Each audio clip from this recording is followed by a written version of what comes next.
This equates to 56.17% of voter turnout, excluding voting through the manual register. Further, the Commission has noted there are still long queues of voters at the polling stations. In areas where voting started late or were interrupted, such as Kakamega and the Makueni counties, time lost will be compensated. The Commission has resolved to hold by-elections in 8 electoral areas due to court orders, mismatch of ballot materials content on 23rd August 2022. These include gubernatorial position, Mombasa and Kakamega County; B, member of National Assembly, Kitui Rural Constituency, Kitui County; Kachelimba Constituency, West Pokot County; Pokot South Constituency, West Pokot County; and the Rugai Constituency, Nakuru County.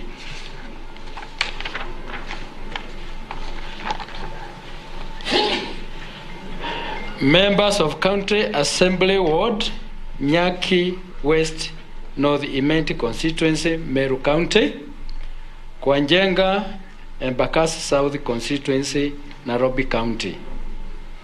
The by-elections will be held in the next 2 weeks because A, voters in the electoral areas deserve a short period to elect their leaders. The Commission will also be ready to conduct the by-elections, having dispensed off with other electoral activities relating to the general election. And C, it will be cost-effective since the same equipment and personnel will be deployed with minimum training. Elections in Elders constituency, Wajir County, have been adjourned due to security reasons, and the voting shall commence tomorrow at 6 a.m. In conclusion, the Commission urges members of the public to utilize its 24-hour toll-free lines, 1543 and 1544, should they wish to bring incidents to the Commission's attention.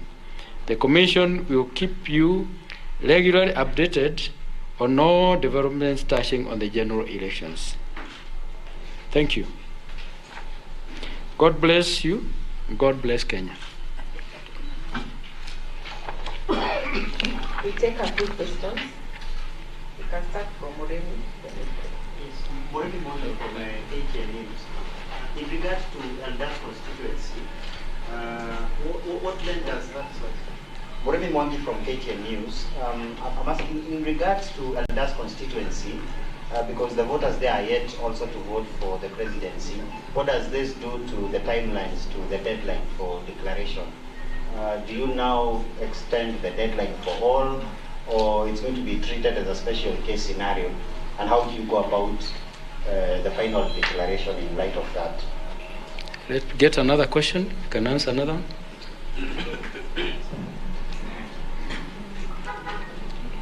Naam, kwa majina naitwa Emmanuel Kilongi kutoka runinga ya Magharibi, na swali langu litahusiana na wale maafisa ambao watasimamia kura kwenye zoezi la uchaguzi mdogo. Je, ni Wakenya watakarimika kulipia hilo zoezi ama ni vipi? Manake wakati huu zoezi la uchaguzi ambalo limekamilika, tumeona kwamba Wakenya walikarimika kulipia hili zoezi, lakini mumeleta tena ama mmetengeneza uchaguzi mdogo hapo baadaye. Asante.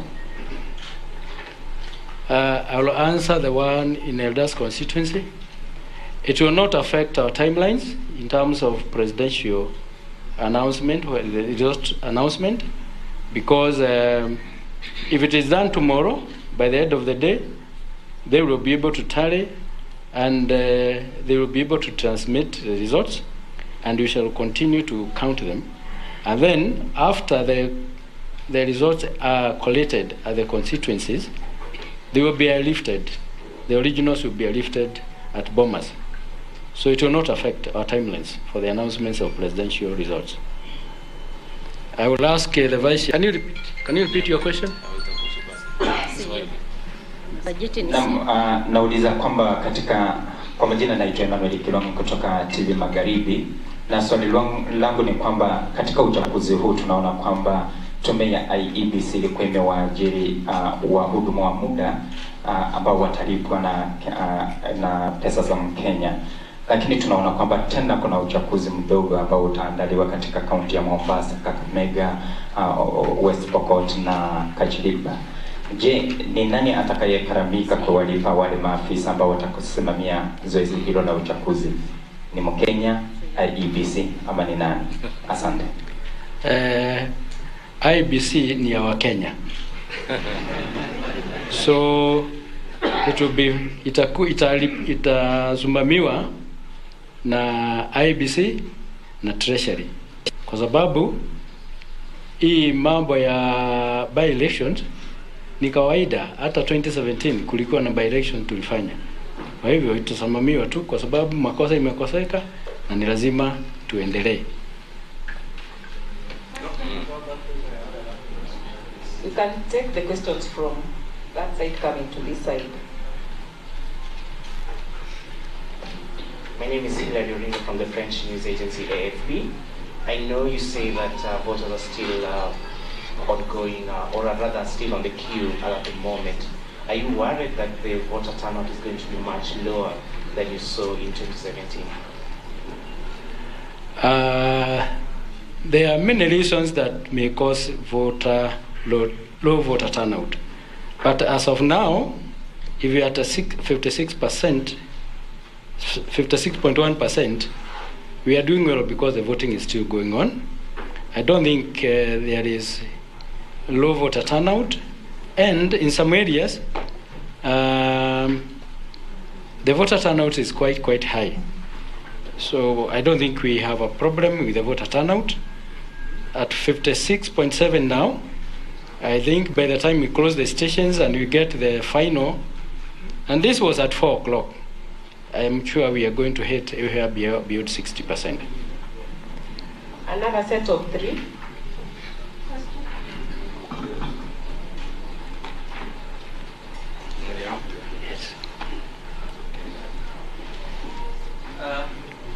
I'm Kennedy Wandera from Voice of America. I have 2 questions. One, on the Kim's failure. What is the remedy? Is it something that is really putting back? And number 2, what is your general assessment of this particular voting process? Does it meet the threshold of Iebc's critical election? Let me say, out of 46,229 KIMS kits that were deployed, we are talking about 200 or 200 something. That is not a bad rate of success. So I would want to settle at that and say that we are going to investigate what could have happened, and next time you will not find any failure. Yes.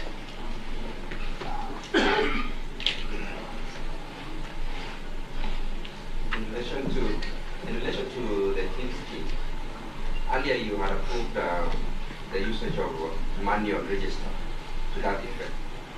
My question is, when you were preparing, you said you were going to use manual register as the final resort, and you had 14,000 backup KIMS kit.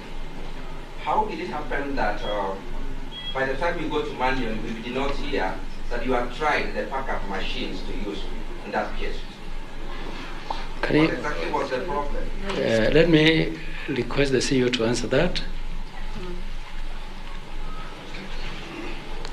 Thank you very much. First of all, let me correct you. We had 55,100 KIMS kits, and we had 55,100 KIMS kits, and we deployed 46,229 for the polling stations. So we had 6 backups. So if you add that, it will not give you 14,000 as you indicated. But for those areas that we deployed KIMS kit, we deployed printed registers because even the backups were tested, and there was a challenge. And the challenge basically was arising from the logistics. And we remember we said that for you to duplicate the SD cards, you will have to pick the biometrics for certain region, but biographic for the whole country. So if you take it to a different place, then it means that that machine will not work in that specific area. That was actually one of the biggest challenge, and it was brought about due to delays in dispatching the latest materials. You remember that some of the KIMS kits were actually held in our warehouse because of the issue of the stickers. So that could have also have contributed to that. So it's a challenge that we actually saw at Kakamega, and it is actually attributed to that. But as we are speaking, I think we have resolved that problem. In terms of results transmission, we have already airlifted the other SD cards. You can be able to do results transmission from there. And we are also going to increase time for those specific areas so that they can vote for equivalent time lost. Thank you very much. All right, my name is Dr. Caroline Karugu. I'm Raila Odinga's Deputy Chief Agent. Two questions. One, we have had you make piecemeal declarations about the use or non-use of the physical register. In some polling stations it's been used, in others it's actually prohibited. Can the Iebc be clear on what is supposed to happen with the physical register? One. Two, there is the Form 32, the KIMS kit verification form. In some places, in Kisumu, in Kisii, in Homa Bay, our people have been turned away because the Iebc does not have that form. First of all, that form is illegal because it is not, it's an administrative form for the Iebc, but not a legal document per se. So I think it's very unfair that our voters in those areas which we consider as strongholds are being turned away. So what will Iebc do, especially for those counties that I have named, so that we can be able to remobilize people to go back to the polling stations? We would demand from our side at least a 2-hour extension from the 6 p.m. deadline. Thank you. We did communicate with the returning officers and requested them to communicate to the presiding officers that that people should not be turned away. So if that has happened, I think we can deal with it, and I would think that if you have specific cases and specific areas, we are ready to cooperate and work, because we do not want to deny anybody his democratic or her democratic right to vote. Thank you. Good evening. I'm here. I'm Leila Mohammed from NTV. I have two questions. They're both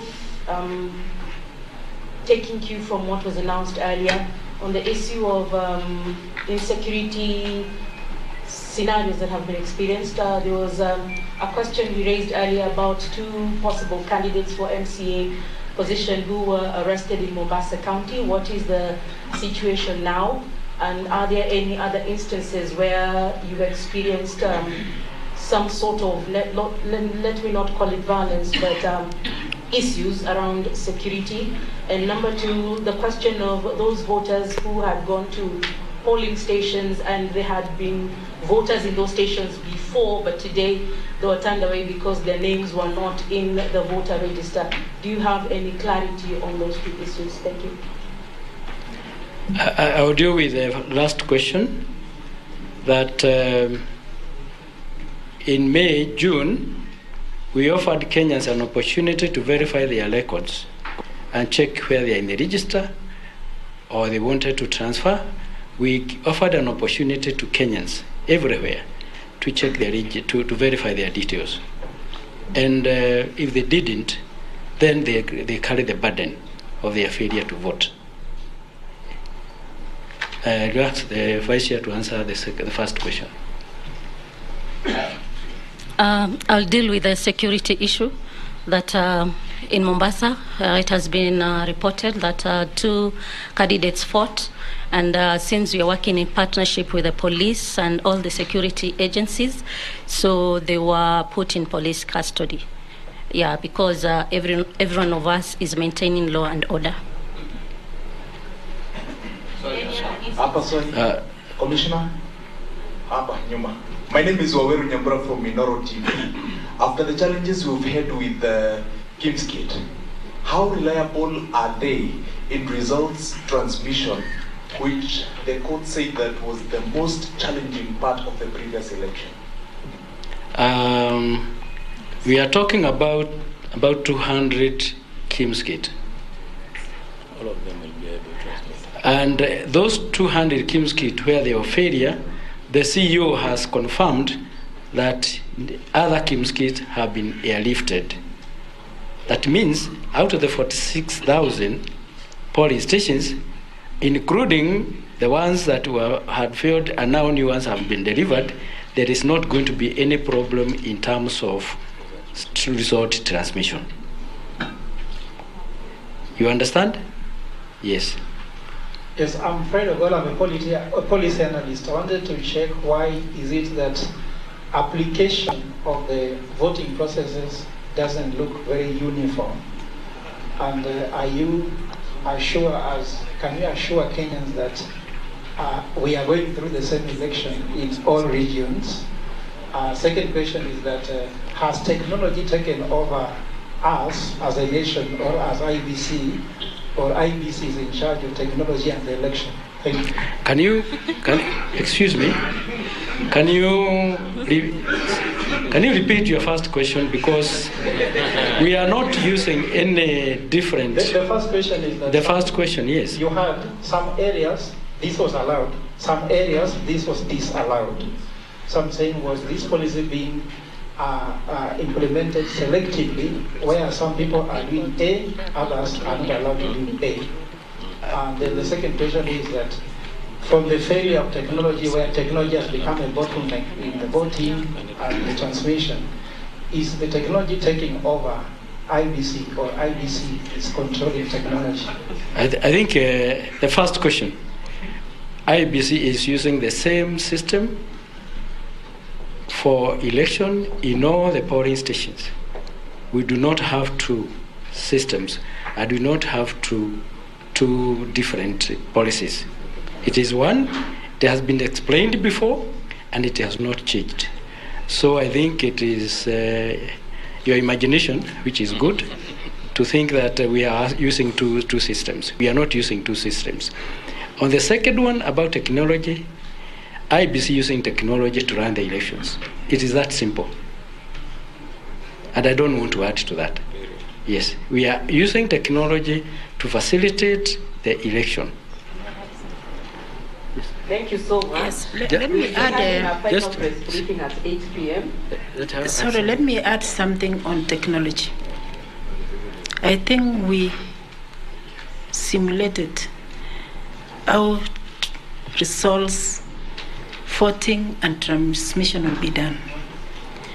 And we told everyone the first priority is the biometric. If it fails, you go to alphanumeric. And where it fails, you resort to register. And I believe, or we believe, in most areas where the technology failed, the authority was given for register to be used, especially in Kakamega and Makueni, if you've seen. But where it failed, we were using it because there was a chain. And why we didn't use register and cross is because of the Supreme Court ruling, which came Court of Appeal, which again referred to biometric being the first priority. That was the reason. But initially the High Court had said we use manual register. So it is because of those scenarios. Thank you. Thank you very much, ladies and gentlemen.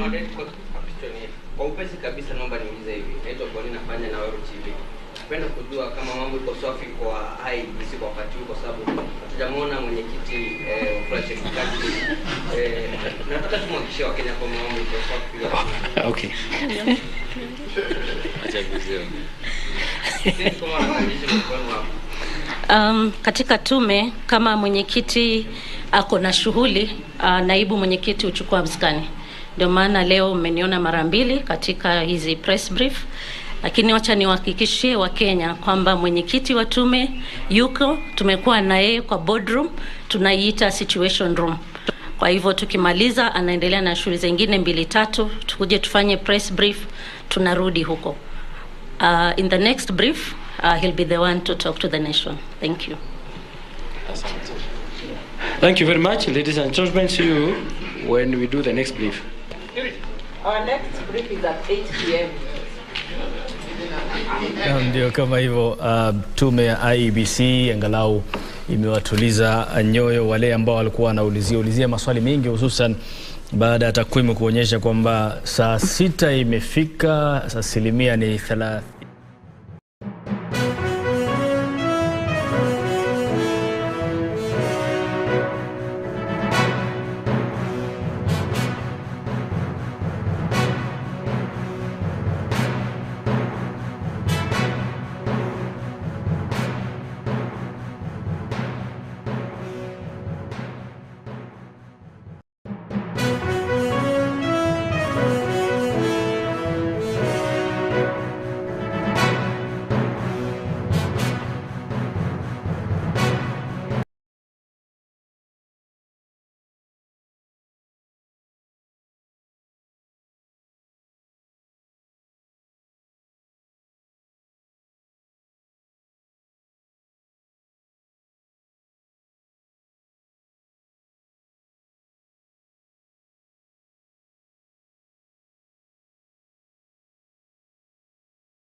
My name is Iebc from the French news agency AFP.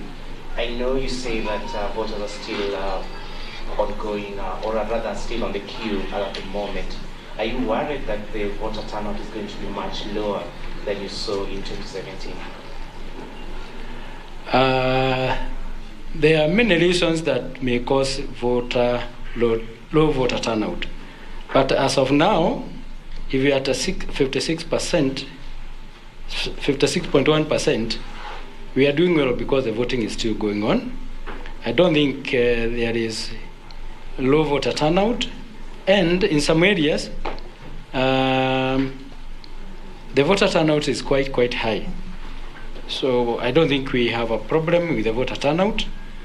At 56.7 now, I think by the time we close the stations and we get the final, and this was at 4 o'clock, I'm sure we are going to hit beyond 60%. Another set of 3.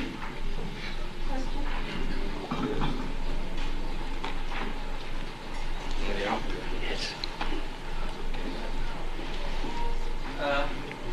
I'm Kennedy Wandera from Voice of America. I have 2 questions. One, on the Kim's key failure. What is the remedy? Is this something that is really pulling back? And number 2, what is your general assessment of this particular voting process? Does it meet the threshold of IEBC's critical election? Let me say, out of 46,229 KIMS kits that were deployed, we are talking about 200 or 200 something. That is not a bad rate of success.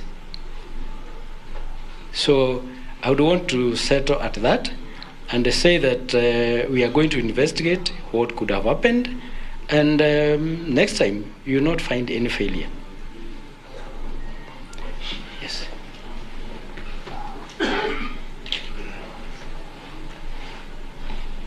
In relation earlier you had approved the usage of manual register to that effect. My question is, when you were preparing, you are saying you are going to use manual register as the final resort, and you had 14,000 backup Kingston. How did it happen that by the time you go to manual, we did not hear that you have tried the backup machines to use in that case? What exactly was the problem? Let me request the CEO to answer that. Thank you very much. First of all, let me correct you. We had 55,100 KIMS kits, and we had 55,100 KIMS kits, and we deployed 46,229 for the polling stations. So we had 6 backups. So if you add that, it will not give you 14,000 as you indicated. But for those areas that we deployed the KIMS kit, we deployed printed registers because even the backups were tested, and there was a challenge. And the challenge basically was arising from the logistics. And we remember we said that for you to duplicate the SD cards, you will have to pick the biometrics for certain region, but biographic for the whole country. So if you take it to a different place, then it means that that machine will not work in that specific area. That was actually one of the biggest challenge, and it was brought about due to delays in dispatching the latest materials. You remember that some of the KIMS kits were actually held in our warehouse because of the issue of the stickers. So that could have also have contributed to that. So it's a challenge that we actually saw at Kakamega, and it is actually attributed to that. But as we are speaking, I think we have resolved that problem. In terms of results transmission, we have already airlifted the other SD cards. You can be able to do results transmission from there. And we are also going to increase time for those specific areas so that they can vote for equivalent time lost. Thank you very much. All right, my name is Dr. Caroline Karugu. I'm Raila Odinga's Deputy Chief Agent. 2 questions. One, we have had you make piecemeal declarations about the use or non-use of the physical register. In some polling stations it's been used, in others it's actually prohibited. Can the IEBC be clear on what is supposed to happen with the physical register? 1. 2, there is the Form 32, the KIMS kit verification form. In some places, in Kisumu, in Kisii, in Homa Bay, our people have been turned away because the IEBC does not have that form. First of all, that form is illegal because it is not, it's an administrative form for the IEBC, but not a legal document per se. So I think it's very unfair that our voters in those areas which we consider as strongholds are being turned away. So what will IEBC do, especially for those counties that I have named, so that we can be able to remobilize people to go back to the polling stations? We would demand from our side at least a 2-hour extension from the 6 p.m. deadline. Thank you. We did communicate with the returning officers and requested them to communicate to the presiding officers that that people should not be turned away. So if that has happened, I think we can deal with it, and I would think that if you have specific cases and specific areas, we are ready to cooperate and work, because we do not want to deny anybody his democratic or her democratic right to vote. Thank you. Good evening. I'm here. I'm Leila Mohammed from NTV. I have 2 questions. They're both taking cue from what was announced earlier on the issue of insecurity scenarios that have been experienced. There was a question we raised earlier about 2 possible candidates for MCA position who were arrested in Mombasa County. What is the situation now? And are there any other instances where you've experienced some sort of, let me not call it violence, but issues around security? And number 2, the question of those voters who had gone to polling stations, and there had been voters in those stations before, but today they were turned away because their names were not in the voter register. Do you have any clarity on those two issues? Thank you. I will deal with the last question. That in May, June, we offered Kenyans an opportunity to verify their records and check where they are in the register or they wanted to transfer. We offered an opportunity to Kenyans everywhere to check their to verify their details. And if they didn't, then they carry the burden of their failure to vote.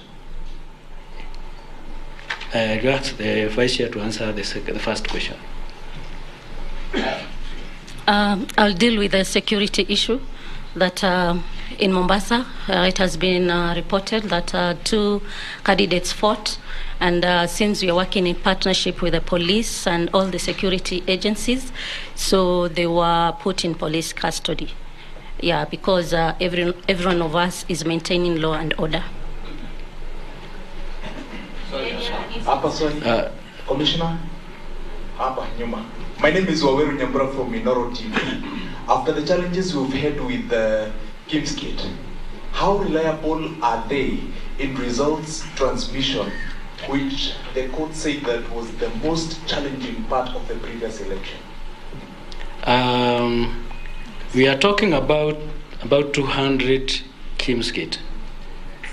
All of them will be able to transmit. And those 200 Kimskit where there were failure, the CEO has confirmed that other Kimskit have been airlifted.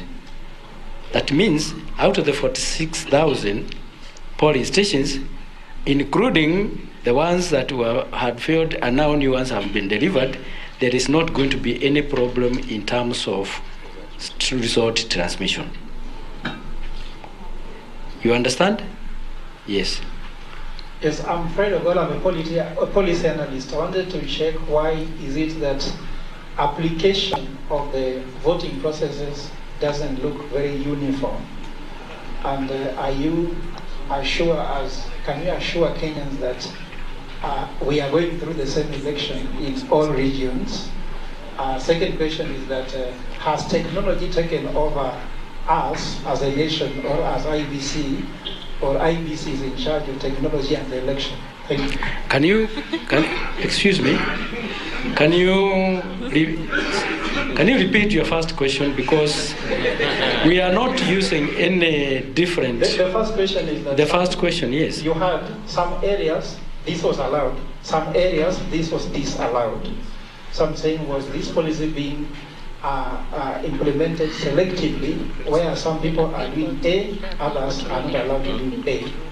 And then the second question is that from the failure of technology, where technology has become a bottleneck in the voting and the transmission, is the technology taking over IBC, or IBC is controlling technology? I think the first question, IBC is using the same system for election in all the polling stations. We do not have two systems. I do not have two different policies. It is one, it has been explained before, and it has not changed. So I think it is your imagination, which is good, to think that we are using two systems. We are not using two systems. On the second one, about technology, IBC using technology to run the elections. It is that simple. And I don't want to add to that. Yes, we are using technology to facilitate the election. Thank you so much. Yes, let me add just briefing at 8 p.m. Sorry, let me add something on technology. I think we simulated how results, voting and transmission will be done. And we told everyone the first priority is the biometric. If it fails, you go to alphanumeric. And where it fails, you resort to register. And I believe, or we believe, in most areas where the technology failed, the authority was given for register to be used, especially in Kakamega and Makueni, if you've seen. But where it failed, we were using it because there was a chain. And why we didn't use register and cross is because of the Supreme Court ruling, which came Court of Appeal, which again referred to biometric being the first priority. That was the reason. But initially, the High Court had said we use manual register. So it is because of those scenarios. Thank you.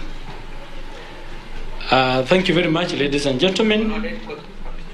Kwa upesi kabisa naomba niulize hivi. Naitwa Boni nafanya na Wero TV.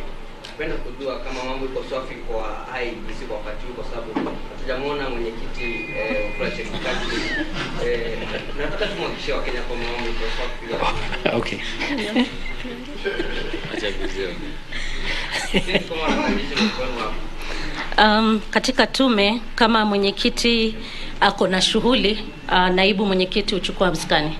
Ndio maana leo mmeniona mara mbili katika hizi press brief, lakini wacha niwahakikishie Wakenya kwamba mwenyekiti wa tume yuko, tumekuwa na yeye kwa boardroom, tunaiita situation room. Kwa hivyo tukimaliza anaendelea na shughuli zingine 2-3, tukuje tufanye press brief, tunarudi huko. In the next brief, he'll be the one to talk to the nation. Thank you. Thank you very much, ladies and gentlemen. See you when we do the next brief. Our next brief is at 8 p.m. Ndio kama hivyo, tume ya IEBC angalau imewatuliza nyoyo wale ambao walikuwa wanaulizia maswali mengi, hususan baada ya takwimu kuonyesha kwamba saa 6 imefika, asilimia ni 30, lakini mpaka saa 10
yetu mbele katika njia ya demokrasia.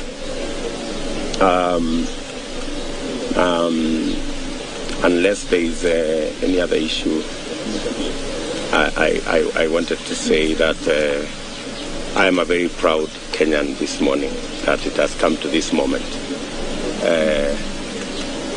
I know that I am running for president the first time, and it's quite a moment.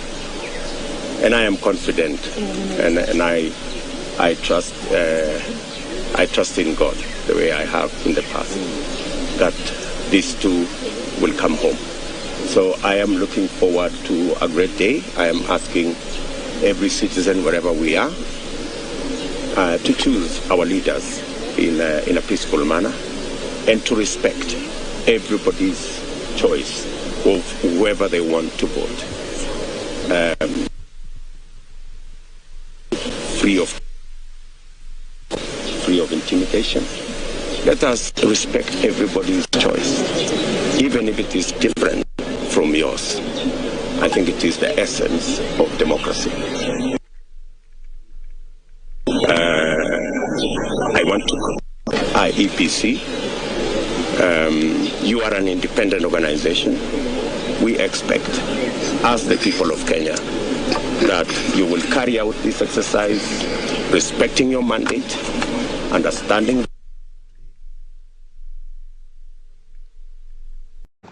Yes, I want to confirm that this morning security at both my residence and my personal bodyguard were withdrawn.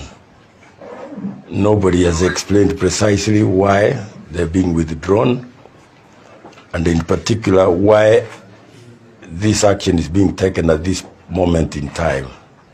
I would like to understand why it's being done now, and why it became necessary to do it now.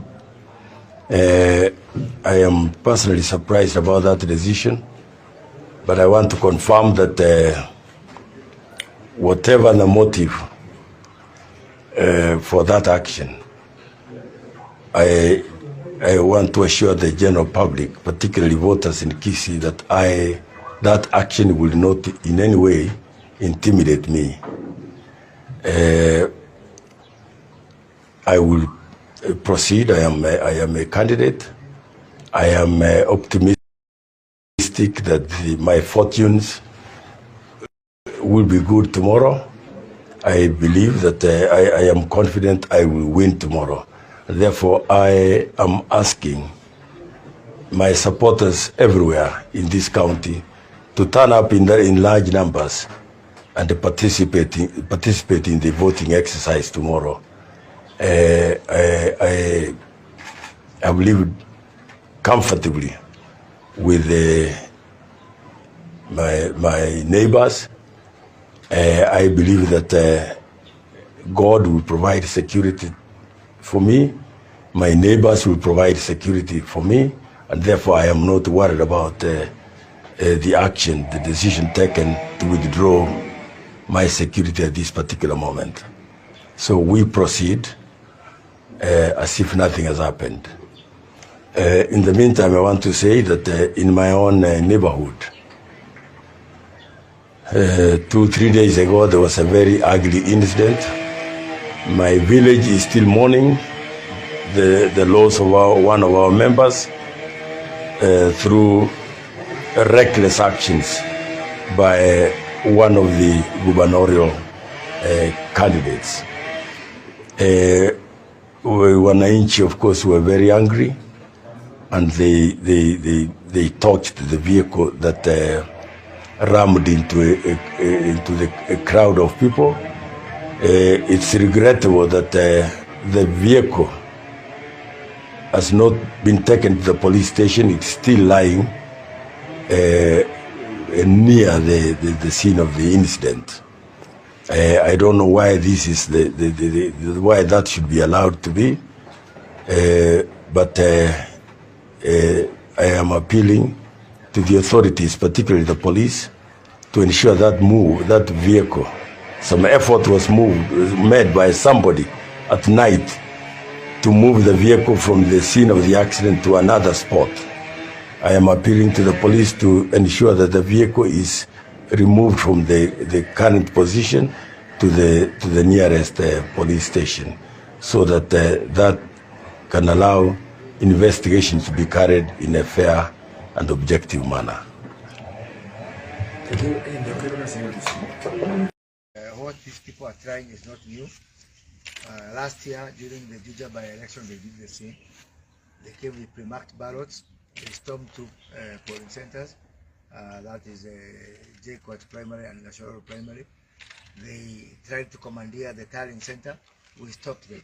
We do not force them for trying. It is their right to try. But it's our obligation to stop them, and stopping them we will. There is this so-called deep state is overrated. Yeah? We have stopped them before, our whole government. We stopped them in Msambweni. We stopped them in Kiambaa. We will stop them again. And I want again to reiterate what the governor has said, to ask all our voters, all our supporters, come out in large numbers. We are equal to the task. These people are actually clueless. They have no idea. Because imagine now, the ballots that are supposed to arrive here in Kirinyaga, we even know the driver's number. We even know the registration number. We know which route they will take. The driver of all these vehicles, they are part of the Hustler Nation, and we will stop them. And I want to ask you to watch this space. By this evening, the amount of evidence that we have collected live for everybody to see is just mind-boggling. So I want to ask Uhuru Kenyatta, stop over-trying. Just enjoy your last 24 hours as president of this country. You are just trying too hard. And you know, there was a meeting on Saturday in the State House in Nakuru where all this was being planned, chaired by CS Matiang'i, attended by PS Kibisho. Wangui Girishi was in that meeting, and that's why we are here today, because we have tracked every other place was in Gishu. We are going now to Embu, another targeted area. We are also going to Nakuru this afternoon to tell these people and send a very clear message. We know what you are doing. Don't try. Don't drag this country to bloodshed. Why are they doing this? It's very clear. They are doing this because they have sensed defeat. We are going to defeat these people by the largest margin ever seen in multi-party Kenya. We are going to defeat them by millions and millions of votes. And no matter how much you try, you will not succeed. Finally, I want to ask all our candidates within Kenya Kwanza to be extra vigilant. The good thing that Iebc has done is that in every polling station, in every stream, there is only one booklet equal to the number of voters in that stream. So once that booklet is finished, the voting is closed, and there cannot be any material. So we will just ensure that other than that one particular booklet, no other material enters the center. If Uhuru Kenyatta has a way of sending ballot papers by osmosis to that center, then he can succeed. Otherwise, we are there to Komacho, to Kogangali, and we will stop these people in their tracks. Kenyans, you have no reason to fear. Get out and vote, and the will of the people will be done.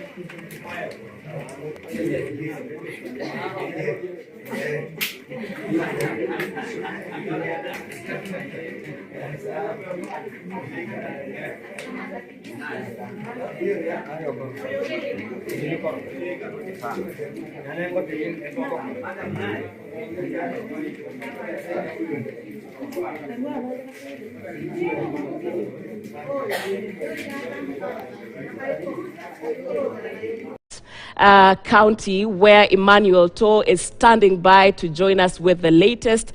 Emmanuel, how has that process been so far? Are there any incidents? Are we happy there?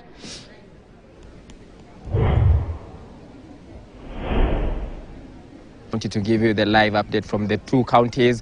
And of course, it has been a smooth operation so far. About 50% of the voters have turned up so far, according to the plan and according to the returning officers from the 2 counties. And everything is set. All the candidates, the top contenders in both counties, have already cast their votes. We're talking about Professor Hilary Barchok of Bomet County, gunning for the Senate seat. And of course, Isaac Ruto, who has already cast his ballot. And of course, Moitalolo Lekenta, who is vying for the seat of governor, as well as Patrick Olentutu of the UDA party, gunning for the same seat. And of course, some of the pictures of what is happening here. But let me engage the senator quickly about, we have about a minute or so. So how have you seen the process so far? Are you satisfied with the plans? I'm extremely satisfied. I think there are just a couple of hiccups here and there, especially the older people. They're not being able to find their fingerprints in the KIMS kit. But I'm very optimistic that IEBC, we've raised a concern, particularly when I was voting here at Orakule. There were a few older ladies who... I'm very happy that we've gotten to this stage. I came with one of my sons who's helped me to choose candidates. And for, this is one of the most important aspects of our democracy, the right to choose. It's really what is the right of, that we've got when we got independence, self-determination. The ability for us to go to the polling station every so often and decide who our leaders are. The fight for multipartyism, people paid the price for us to have multiple parties. I've seen some ballot papers which are really long, especially the Senate one. I don't know why everyone wants to replace me. But all in all, it's a proud moment. I'm very happy. It's been a long journey. Many would have wished for me not to be on the ballot today, but I'm there, and I can confirm that we voted for me. Yes, and so... What's your opinion on the entire process, voting process? Well, there's a bit of confusion, but I think IBC is trying their best. For instance, I was in one line because they said it's alphabetical, starting with the first name, which is Johnson. But then when you get to the front is when they tell you, no, there's a spillover of this line, so we go to another. I think a lot of that information should be available before people line up. Before I voted, you saw there was an old man who had been here for a while, and he's had to go to another polling station. The directions are not clear. So I think just helping the voters understand the process is an area we can improve on. Number two, what I've seen, because I have agents in all the stations, I have 3,641 agents across the city. We've been getting reports that in the morning, some of them were not allowed. Some of them were being asked for requirements that are different, and I've spoken to the county returning officer, because UDA as a party is not fielding agents. It's us, the candidates, who have agents. So some are being asked for a letter from UDA, yet they should have a letter from me. The oath of secrecy, which we have stamped, they are saying that it should be stamped by IEBC. Yet it's not IEBC, it's a commission of oaths. So there's just need for clarity and the same standard to apply in all the... Mheshimiwa, pengine okwanira abantu beli walia gusiasa kigusikira kende mbaro batara soke wake kura yabo nande baganyete pengine mheshimiwa wake kura yabo ingana yabo sibali ndizi TV n'abantu abaya dote banga abantu baminto. Sorry, I've lost my voice. That's why it's behaving the way it's behaving. Nataka niwaulize ntende soka wake kuraya amwa sokira nalitoko ranga ki twins ntuganeti echenche ganeri nande kogo soka inyoranga mugaba na obonsi imparati. Amen. Aboy wakira eseneta yaito okoruku moma imonyonka omoelio omongna Doris Donya Toto alave naba bande mondi naba MCA monga ba MCA abaya tuje kona barobegas kona kuno sakwa nande tuyatutwara chikambeni chire no mulembe yani chikuro cyo mulembe abantu mbage twigora ari kumubwata ekera inkobora chikura asoko goro kuchikura ekera bamuraba bachiete kubabolia akanyora wako wakiroliri sasa lakini genteke besana lakini itakosabanga ya serikali eteki kose ebe bwangu asoko bwato muntu lyokote kolege ntoyigwetenga chichifu njire chigotumeka sana kogora chikura alia kitutu cha Cheno etokubasaba chief kolegasi eno ya serikali tali egasi ya nima etena nkobande governor ya ino kuba kolerande kiregento kirina promise mbiyamono nyasaba sisene. Thank you. Mbiyamono mugasomia nukora tuma ukuana gani huu mwaka na wangu wa 101. Nafurahi kufika wakati huu. Kwa hivyo namwambia wapigaji kura taifa letu la Kenya, mpige kura kwa amani na upendo. Watakaoshindwa ni wetu, watakaopata viti vyote kutoka president na parliament ni wetu, senators ni wetu, governors ni wetu, MCA ni wetu, women representation ni wetu. Tuwe na amani, maana hakuna mahali ya kupeleka wengine bila kukaa na wao tena. Nimefurahi kuwa mzee mmoja aliyebaki katika wale walioenda Lancaster House.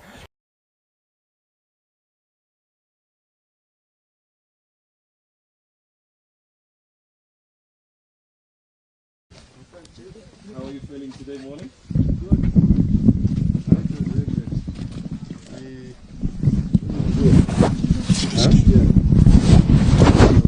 Just want to go and exercise our democratic rights and vote as we always do. Yes. Right.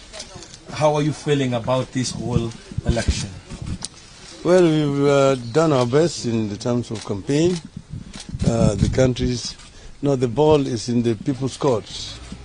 And I have confidence that the people of Kenya are going to speak loudly in favor of democratic change. Yes. Well, I know you have been receiving reports, and there are those who are saying that they are going to the streams, and actually it is quite tedious even in identifying their polling stations. Have you probably heard this from the agents? Yes, I've heard this all over the place. First, some stations opened late. Others, the process is a little bit too slow. I don't know why this is actually happening. And then the other one is, just as we had suspected, some people's names, cannot be identified biometrically.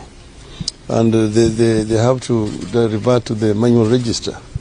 And that's what we had said ourselves all along. And unfortunately, those who are opposing it, I also found their names not in the, are not been able to be identified. So they're beneficiaries of what they were opposing. Well, Mama, how do you feel about this election, and how is it different from all other elections? Well, it's an exercise we have to go. I've voted very many times, and I'm going to vote again. Are you excited? Well, I'm excited. Yes, because an exercise comes once in 5 years. Yes. All Kenyans are excited, and we are hoping for the best. From all the other elections? Not quite, but I know the results will be different. Yeah. Thank you very much. Thank you very much. Steve, please take it. Speaking there about some delays in the starting of the exercise, let's head over to one of the principals of Kenya Kwanza, Moses Otangula, speaking in Bungoma. Kenneth Lusaka as our governor, so that he can be able to rectify the ills that have bedeviled our big county, and to make sure that Bungoma gets back on the trajectory of development, on the wheels of development devoid of conflicts of interest and rampant abuses of state resources and county resources. Tuko hapa na Mahele Primary School kwenye mimi hupigia kura. Nimekuja kupiga kura asubuhi hii nikiwa na Speaker wa Senate ambaye ni governor mtarajiwa wa Bungoma, Mheshimiwa Kenneth Lusaka, na mbunge wangu Kalasinga Majimbo Joseph, MCA wangu Barasa Mkhongo, Speaker wa Assembly yetu ya Bungoma. Tumepiga kura, wapiga kura wako katika foleni tayari kupiga kura, wanaonekana wachangamuvu na furaha. Obviously wakiona kiongozi wao nikija, furaha huwa inajaa kawaida, na nina hakika watapiga kura vile tunatarajia kwa mrengo wetu. Asubuhi hii nimeongea na rais wetu mtarajiwa William Samoei Ruto, tayari amepiga kura, amemaliza kule Wasinigishu, alikuwa anaelekea Nairobi kwenda kwa command center, ambayo baadaye sisi tukishamaliza, mimi na Speaker Lusaka tutaenda kujoin ili tuweze kumonitor countrywide voting. Tuna hakika tukiwa na nguvu ya Mwenyezi Mungu na ile nguvu yenye tunakuwa nayo tukikampeni Kenya mzima, kwamba ushindi ni wetu na Wakenya watatupa nafasi ya kuunda serikali ili tuwasaidie kurekebisha maovu na madhara ambayo wamepata katika miaka 10 iliyopita.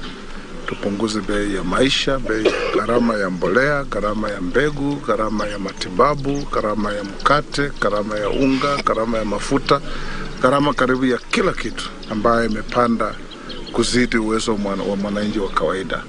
Na watakia Wakenya wote popote walipo kura ya amani, kura isiyo na visanga wala fujo, ili waweze kuchagua viongozi wao. Wale tutashinda tuwe serikali, wale watashindwa wawe wapinzani, wawe responsible and loyal opposition. Not loyal to government, but loyal to the Constitution of the Republic of Kenya.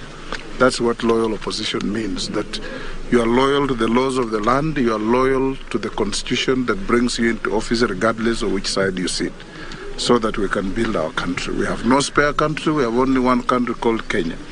Let me finish by thanking you, the media.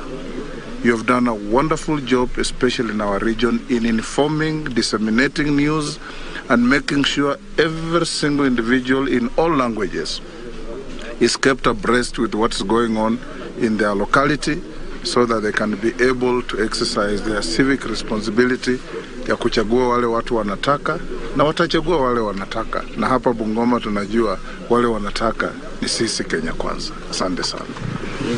Swali moja tu. Very good. You have the Senator for Bungoma, Moses Wetangula, who is seeking to recapture that seat for the third term. Speaking there, he's a Ford Kenya party leader and a top principal in the Kenya Kwanza Alliance.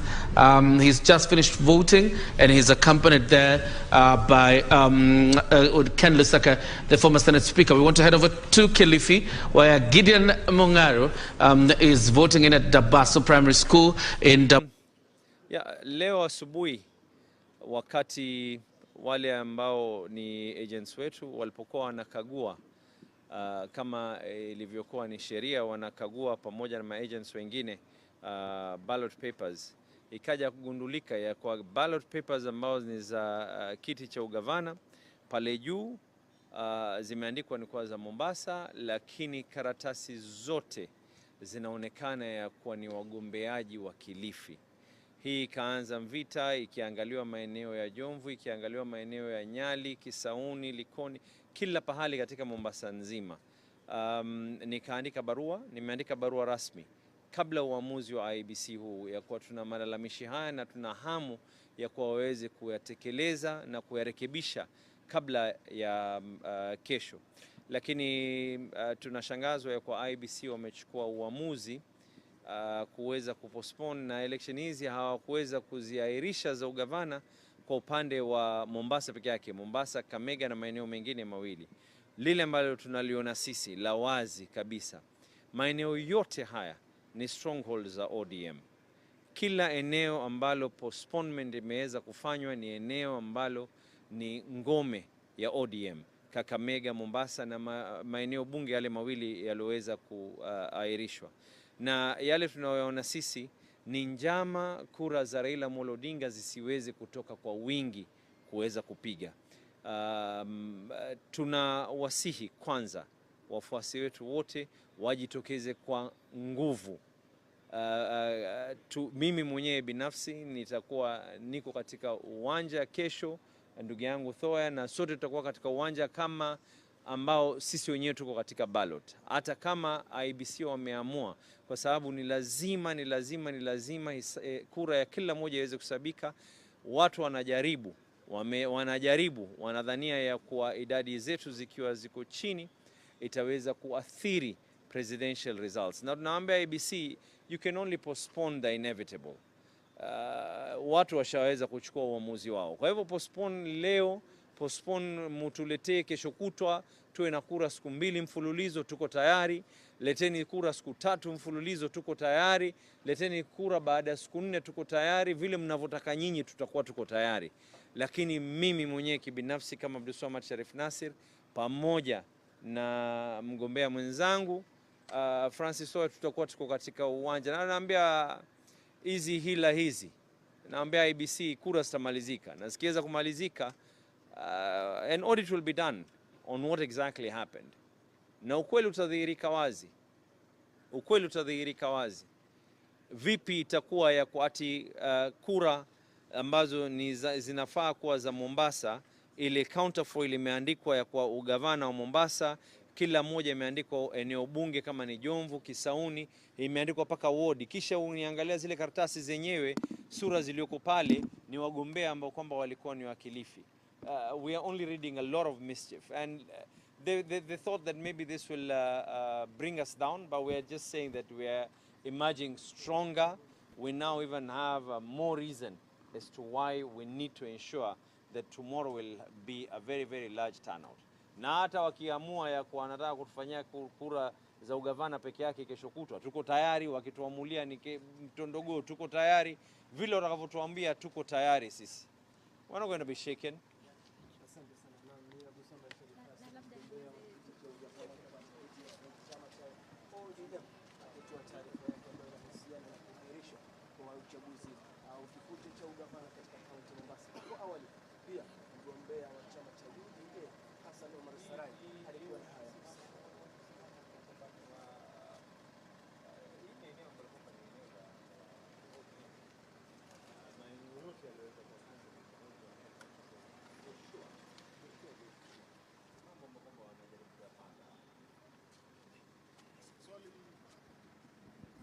Yes. Swali langu ni kutokana na tukio la leo ambalo linakaa kama tukio la kihistoria baada ya uchaguzi kuweza kuahirishwa. Hili linaashiria nini kuhusiana na utayari wa IEBC katika uchaguzi, na pia imekuwa ni kama mnanyoshiana kidole cha lawama, upande mwingine ukilaumu kwamba kwa kuwa ilikuwa haya maeneo yanahesabika kwamba ni ngome. Wacha nikwambie sasa, ukweli wa utamu wa chakula ni baada watu washaanza kula. Kesho ikifika wakati kama huu na ikifika time watu wanaanza kuhesabu kura, mtaona vile viti ambavyo kwamba vimechukuliwa na ODM katika eneo hili.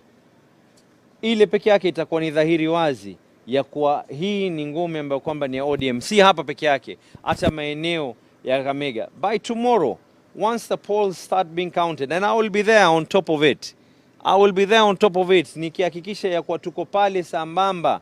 The thing that we are voter turnout katika Mount Kenya. Shikilia hapo, sababu Ahmed, wacha nikuulize, naona ulikuwa unataka kujibu, lakini wacha nikuulize leo, wale wanahabari wetu ambao wamekuwa kwenye hasa Mlima Kenya wanatueleza kwamba watu hawajajitokeza. Unahisi lile ambalo anatueleza mambo leo kwamba sababu hawana kigogo, hawana kiongozi pale juu, limechangia sana watu wengi kusema ashako msima tusi? Mambo leo ile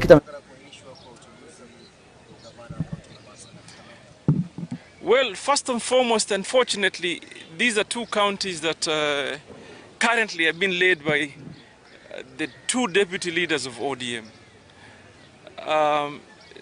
Sijui ni coincident aina gani ambayo inaweza kufika hivyo, lakini lile la muhimu ni kwamba Mwenyezi Mungu hakutaka leo tupigie kura gavana, lakini haikimbii.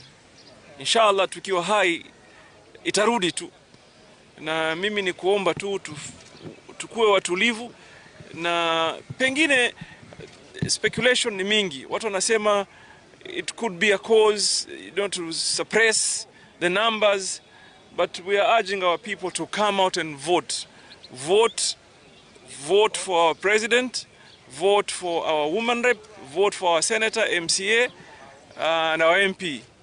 And we shall come back, God willing, to vote for our governor again. So mimi yangu ni kusema tu kwamba Mungu atatupatia uhai na wakati ambaye tutapigia kura governor, lakini watu bado watoke wapige kura.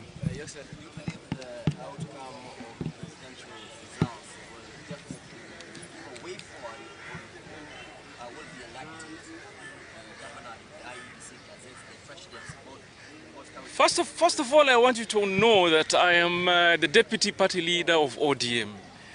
And it is with conviction I stand here to say that we have campaigned adequately for our candidates. We believe strongly if there was that ballot today, our candidate would emerge victorious. So even that, as we move forward into this postponement and conversation, I think we will still remain like that. For me, when there's situations such as this one, where ballot has some technical problems, it only delays for people to actually cast their vote. But at some point, inshallah, they will cast their vote. And I don't think anything will change. My prediction, ODM's candidates will carry the day.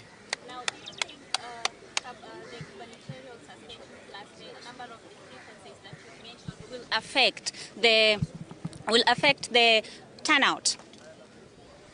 You see, there are different factors. You see, what happens in in electioneering process, mostly it's combination. Everybody in that competition, they complement each other. It is obvious that Mother Karua and Baba are complementing each other. Likewise, here in Mombasa, the senator and the governor and the deputy governor, they are complement. Everybody is bringing their own strength onto the table so that they can as a team, be elected. So, for very obvious reasons, they may be for that the fact that our governor is not on the ballot. I would imagine there would be some people that would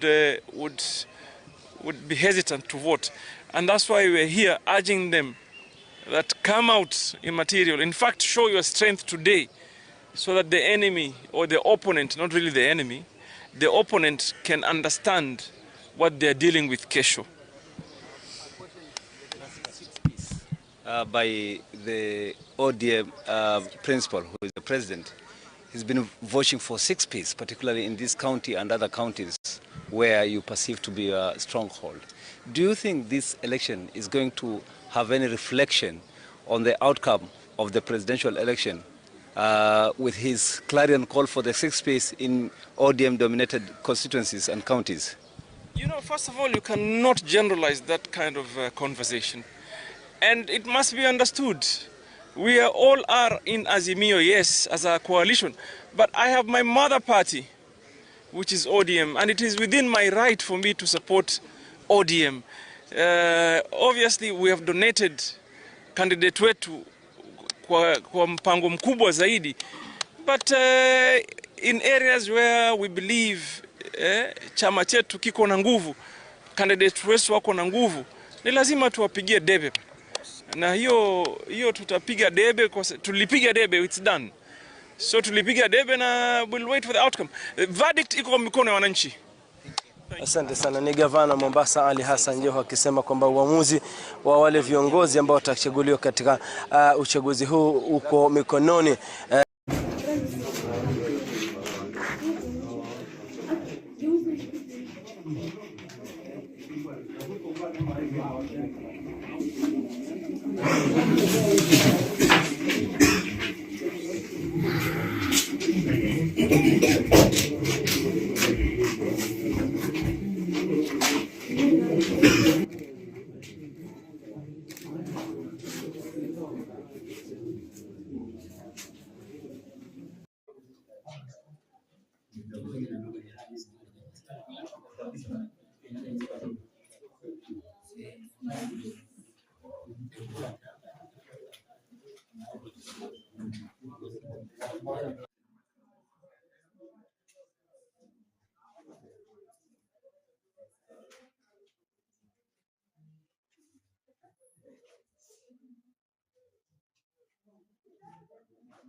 Omugambia mono sana nje nguru justice munga ndo cho malembe na bole polling station yuruya netukura cyacakire wako uyo malembe kabisa otayo na tutagito malembe uyo ndara mpaka litukoliera undeta arwani onde abantu bananchi bakachikura kero munza karakire kura ira nebuoye aganya matokeo Sasa sina kikeleng na kimali process yenye na leng process mbiyere udatikabona banyorwa ke koigora ese ngenjo ye kimskiti yanyorwa ke koigoka lakini in 15 minutes iga 20 yata akakorera si bono ndo cha zaidi ya chaje polling station yenye na kegoro echu polling station iko Kuchon Boys Primary School.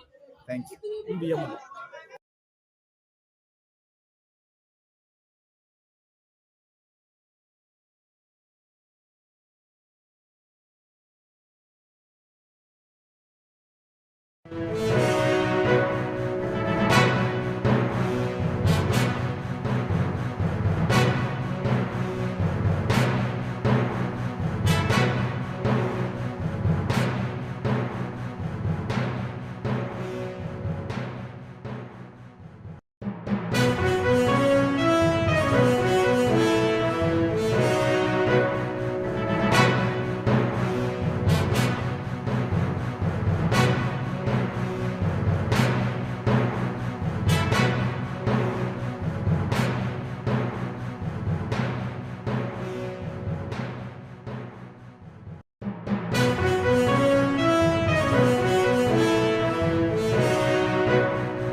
of the Kenya Conference of Catholic Bishops, and also Reverend Canon Chris Kinyanjui of National Council of Churches of Kenya, and all the delegates that have come with them, all distinguished guests, ladies and gentlemen, once again, good evening.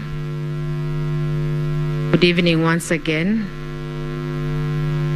Yes, today is 9th August 2022. 9th August 2022. And Kenyans woke up very early today from 6 a.m. so that they can choose their leaders. And the polling station closed at 5 p.m. We now start another phase for the results management transmission, which will officially be commissioned by none other than the IEBC chairman and also the presidential returning officer, Mr. Wafula Chebukati. We have a few choirs and we want to recognize, Chairman, the presence of Choir Mtakatifu Kizito from Tanzania. They arrived yesterday at 2 a.m. We want to appreciate you for coming to spread peace and to celebrate with us and to also instill confidence and to support us. Thank you so much, ladies and gentlemen from Tanzania. Let's give them a hand of applause. Thank you for coming to pray with us for peace in this country. We also recognize the presence of Wazalendo singers. They are here with us. Where are they? Thank you. Thank you for coming to support us, to pray with us, and to hold us together. I also wish to recognize the presence of Muungano National Choir. Thank you, Muungano National Choir. Thank you as well for coming to support us and to pray with us. We also have Ninga Melodies Band. Thank you, Ninga Melodies Band. Thank you for your support. And without taking a lot of time, allow me to welcome Wazalendo singers who will give us one song, and thereafter Choir Mtakatifu Kizito from Tanzania.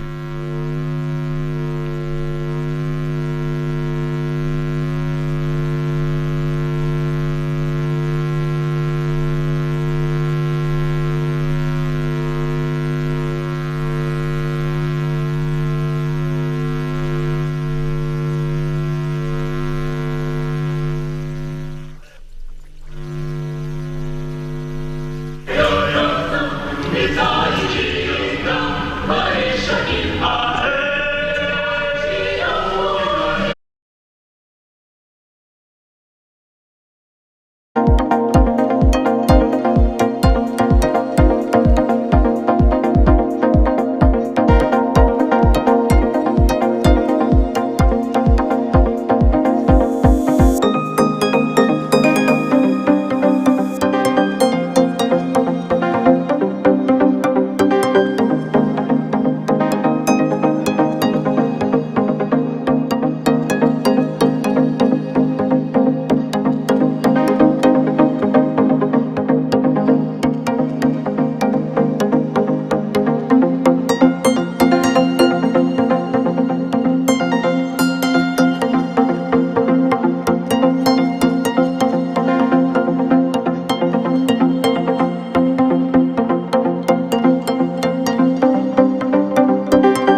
give them a hand of applause.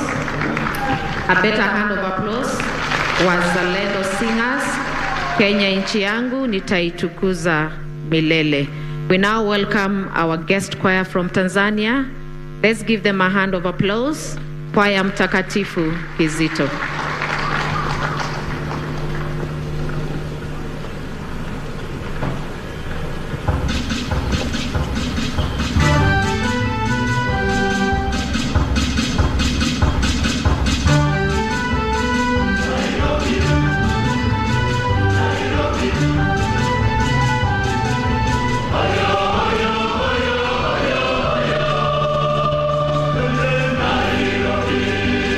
Tumekuja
Day, we wish to thank Kenyans for voting peacefully and to give a brief message of hope. A peaceful election day. We wish to thank Kenyans for voting peacefully and to give a brief message of hope.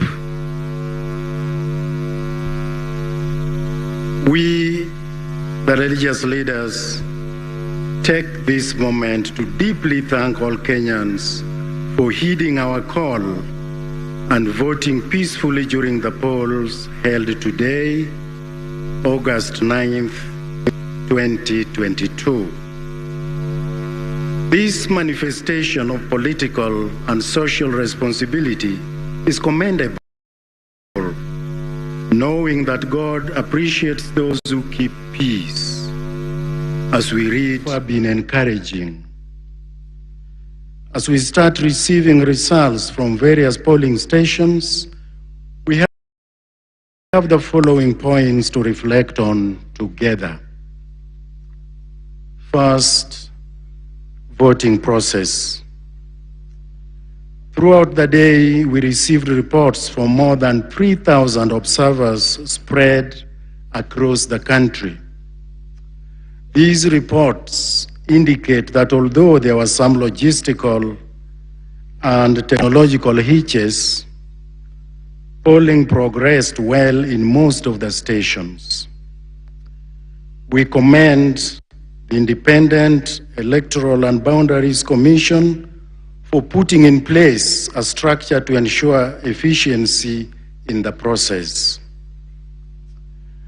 We are, however, concerned that elections were suspended in some parts of the country.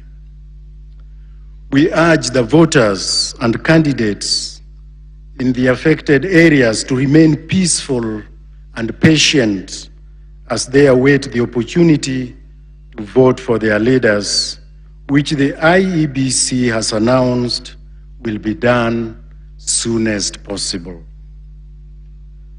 2. Counting and tallying. Following the closure of polling stations across the country, the electoral process has now shifted to counting and tallying of the votes. We call upon all the Iebc officials, agents of political parties and candidates, and all others involved in the process to exercise the highest possible levels of transparency, accountability, and accuracy. It will be an affront to Kenyans if the ballots they cast so faithfully are miscounted. Whereas the Iebc is constitutionally mandated to declare results, other actors have been allowed to undertake parallel tallying. We ask all who do so and broadcast their findings to continually inform their audiences that such results are provisional. This is to ensure that mistakes made by specific institutions do not mislead the public. Dealing with results. Constitutional democracies such as Kenya are premised on competitive elections which produce winners and losers. We therefore call upon all candidates, supporters, and commentators to carefully consider their words and actions in response to the results that are announced. Recognizing that every Kenyan has a role to play in the betterment of our society, we encourage both winners and losers to accept the will of the people. As provided for in law, any candidate or Kenyan who is dissatisfied with the results may seek legal redress. no one should incite Kenyans to engage in violence on account of the election results. Let us remember the word of God recorded in first letter of Peter, chapter 3, verses 10 to 11. Whoever would love life and see good days must keep his tongue from evil, and he must turn from evil and do good. He must seek peace and pursue it. The religious leaders and institutions remain available to provide pastoral care, support, and counseling to all the candidates and supporters. 4, uphold peace and national cohesion. The peace witnessed across the country today is a positive sign of hope for all Kenyans. We encourage all actors and stakeholders to act responsibly and at all times endeavor to preserve peace and national cohesion. The individual aspiration for leadership by any person should not put the lives of Kenyans at risk. In conclusion, we commend the millions of Kenyans who turned out to vote today. We have exercised our constitutional and civil duty. Let us continue upholding peace and responsible character in line with the prayer we make through our national anthem. O God of all creation, bless this, our land and nation. Justice be our shield and defender. May we dwell in unity, peace, and liberty. Plenty be found within our borders. God bless our beloved country, Kenya. God bless you all. This message, signed on this 9th day of August 2022, at Donum Dei Karen, where we met, is signed by Reverend Canon Chris Kinyanjui on behalf of National Council of Churches of Kenya, and Right Reverend John Obala Owa on behalf of Kenya Conference of Catholic Bishops. Blessed evening.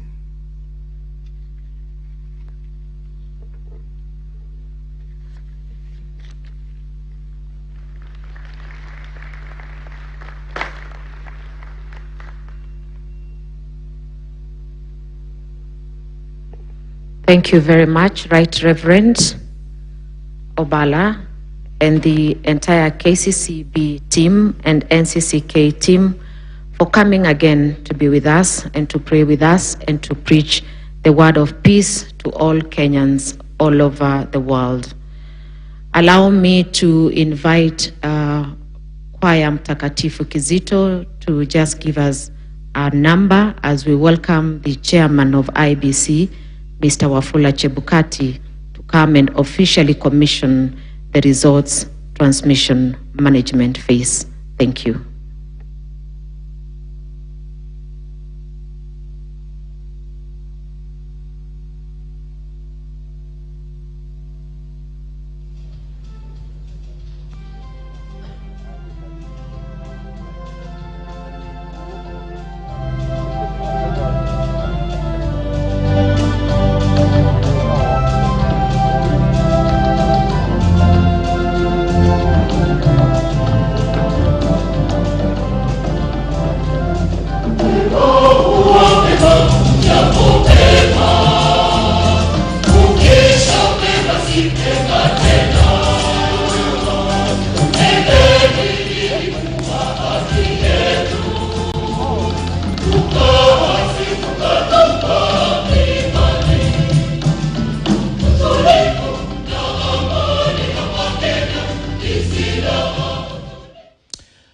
It will definitely be back because the IEBC chairperson Wafula Chebukati is supposed to be commissioning the results transmission, and that will be very crucial in this election. The clergy praying, and in fact they have gone all out to make this. Anyway, away from that, this is the map and this is how it's shaping up tonight. Several polling stations reporting tonight. In fact, I'd just like to take a summary from the IEBC portal on how many they have recorded so far. 22,120, 458,000 of you were supposed to go to the election today. But as at 4 p.m., the IBC was reporting that about 56.7% had reported. Manu Magoma projecting that about when the polls are called, it will be around 58 to 62% who shall have voted in this election.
East African cooperation.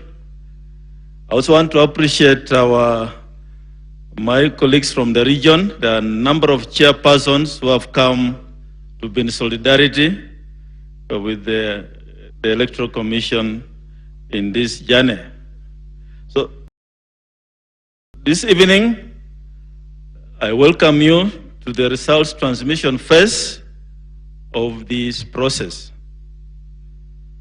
Today, we, as a commission, we appreciate Kenyans who turned up in large numbers to exercise their democratic right to vote.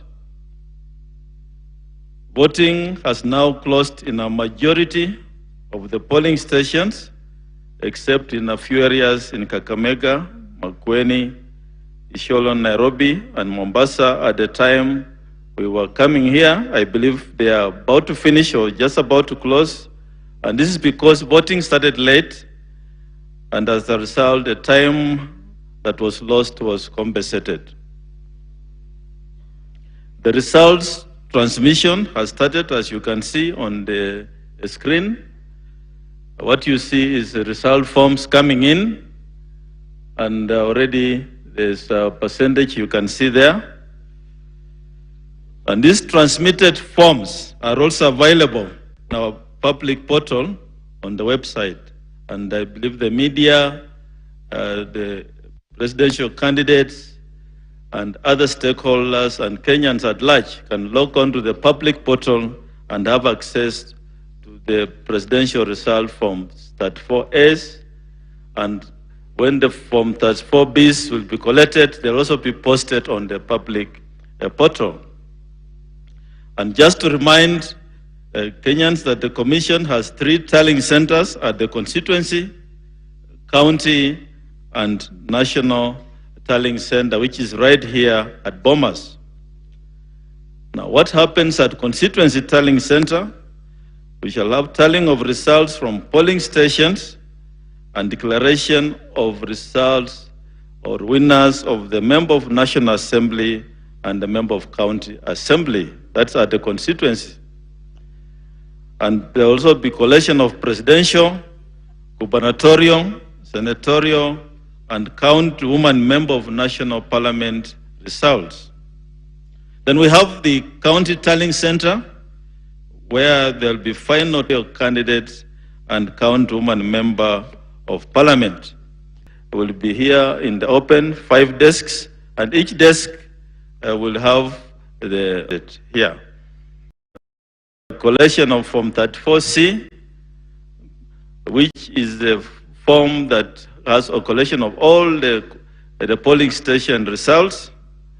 Then we shall also have confirmation of constitutional threshold of 50% plus 1, and also confirmation of 25% of majority of counties of the votes garnered. We shall then follow with the declaration of presidential results and issuance of certificate to the president-elect. So those are activities that will be in this phase of results at the National Tallying Center. So here we shall have 3 screens running. The first screen is the one you see on the right, which is projecting the number of Form 34As received from polling stations.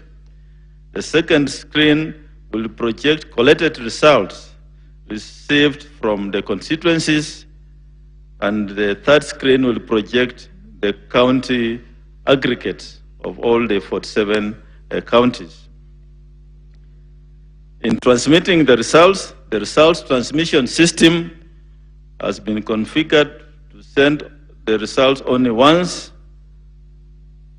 with one QR code which is configured for that polling station.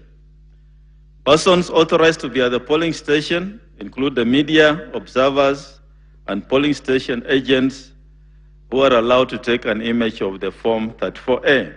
And we all must remember that results announced at the polling station are final and cannot be changed by anyone. So that is the exercise we are undertaking. And once the verification is complete, the constituency returning officers will come present the results for announcement. In conclusion, I must mention that the law requires the Commission to undertake verification of presidential election results and declare President-elect within 7 days on conclusion of the polls.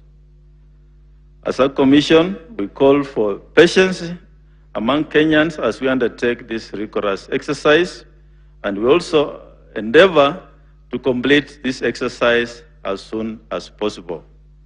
So thank you very much. God bless all of us, and God bless Kenya. Asante sana.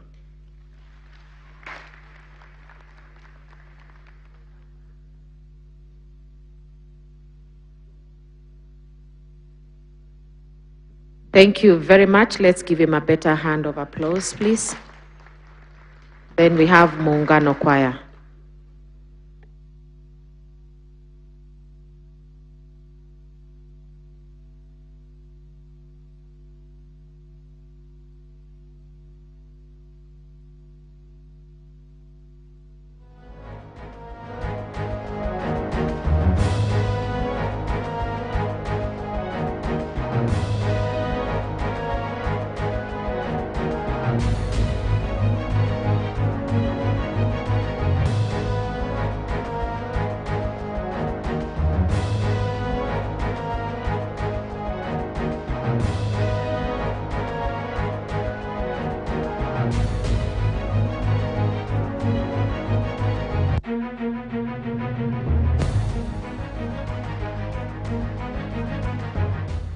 Right, that